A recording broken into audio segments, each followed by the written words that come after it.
নাজমুল হোসেন শান্ত test দলের অধিনায়ক home of ক্রিকেটে হাজির হয়ে অভিজ্ঞ মুশিকি নিয়ে যাচ্ছেন উইকেট দেখতে। এমন সময় দূরে কাউকে হাত দিয়ে কোনো কিছু একটা ইশারা করলেন, এরপর সোজা চলে গেলেন উইকেটের উপর। সেখানে হাঁটু গেড়ে বসে উইকেট দেখার চেষ্টা।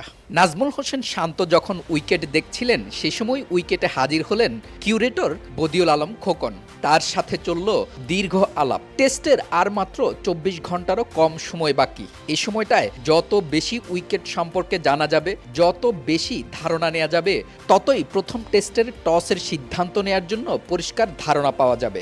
শান্ত তাই উইকেটের উপর দাঁড়িয়ে থেকে নিজেকে সময় দিলেন এবং কিউরেটরের সাথেও কথা বললেন। বাংলাদেশ টেস্টে আগে থেকেই পিছিয়ে। ক্রিকেটের সবচেয়ে মর্যাদাপূর্ণ এই ফরম্যাটে বাংলাদেশ কখনোই খুব বেশি ভালো ছিল না। সময়ে সময়ে কিছু ঝলক দেখালেও তার ধারাবাহিকতা কখনোই দেখাতে পারেনি টাইগার বাহিনী। তবে সময় বদলেছে। নতুন বাংলাদেশের আগমনী বার্তায় টাইগারদের বিশ্ব ক্রিকেটকে দেখাতে হবে আমরা পিছিয়ে নেই। বিশ্ব টেস্ট চ্যাম্পিয়নশিপের অংশ হিসেবে এই দুটি টেস্ট ম্যাচ ঘরের মাঠে, তাই যতটুকু সুবিধা নেওয়া যায় সবটুকু নিয়ে এই পয়েন্টগুলো নিজেদের করেই নিতে হবে। শান্ত তা জানেন, দলও তা জানেন, অভিজ্ঞ মুশি তার চেয়ে আরও বেশি জানেন। সেজন্য এই দুটি ম্যাচকে পাখির চোখ করে টাইগারদের এগোতে হবে টেস্টের প্রথম বল থেকেই, সেটা ব্যাটে হোক কিংবা ফিল্ডিংয়ে।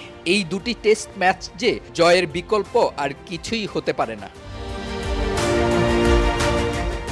ক্রিকেটের সবচেয়ে মর্যাদাপূর্ণ ফরম্যাট টেস্টের শেষ দিনের প্রস্তুতি নিতে টাইগাররা হাজির হয়েছেন হোম অফ ক্রিকেটে। পাকিস্তানের সাথেই এ দুটি টেস্ট বিশ্ব চ্যাম্পিয়নশিপের অংশ। তাই ঢাকা এবং সিলেটের এই টেস্টগুলো টাইগারদের জন্য অনেক বেশি গুরুত্বপূর্ণ। ঘরের মাঠের সুবিধা নিয়ে এই পয়েন্টগুলো নিয়ে নেওয়ার চেয়ে বুদ্ধিমানের কাজ আর কি হতে পারে। আজ সকাল সকাল টাইগারদের পুরো টিম ঠিক এভাবেই হাজির হয়েছিলেন।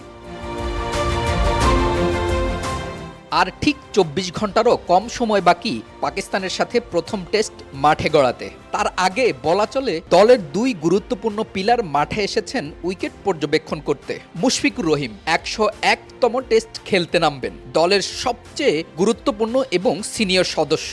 সাথে নাজমুল হোসেন শান্ত, দলের ক্যাপ্টেন, দলের সবচেয়ে নির্ভরযোগ্য ব্যাটারও তিনি। আজ সকালে হোম অফ ক্রিকেটে পা দিয়েই সোজা এসেছেন উইকেটে এবং এক এক করে ছুঁয়ে দেখেছেন উইকেটের মাটি।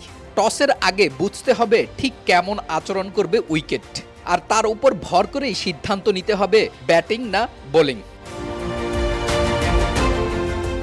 মুশির কাছে এই শুধুই ক্রিকেট নয়, তার চেয়ে অনেক বেশি কিছু। এক জীবনে তিনি আর কি বা করেছেন শুধুমাত্র ২২ গজে পড়ে থাকা ছাড়া? না, কিছুই করেননি, শুধুই পড়ে থেকেছেন ব্যাট আর বল নিয়ে। নিজের সব ধ্যান জ্ঞান, ভালোবাসা এবং প্রফেশন সবকিছু একাকার হয়ে মিশেছে এই ২২ গজে। ১০১তম টেস্ট খেলতে নামা মানুষটি যেমনটা সিরিয়াস, ঠিক তেমনি সিরিয়াস ছিলেন প্রথম টেস্টে ব্যাট হাতে ২২ গজে নামার আগেও। মুশি এমনই, কোনো কিছুতেই ছাড় নেই। নিজের প্রথম টেস্টের প্রস্তুতি কিংবা ১০১তম। পাকিস্তান টেস্ট শুরু হতে আর মাত্র ২৪ ঘন্টারও কম সময় বাকি। হোম অফ ক্রিকেটে এসে সোজা চলে এসেছেন উইকেটে। উইকেট যেমনি ছুঁয়ে দেখলেন তেমনি ব্যাটিং শ্যাডো করলেন। কালই নামবেন ১০১তম টেস্ট খেলতে। এই যাত্রা মুশি শেষ করতে চায় না, তেমনি তার ভক্তরাও। মুশি চালিয়ে যাক যতদিন তার ব্যাট কথা বলে।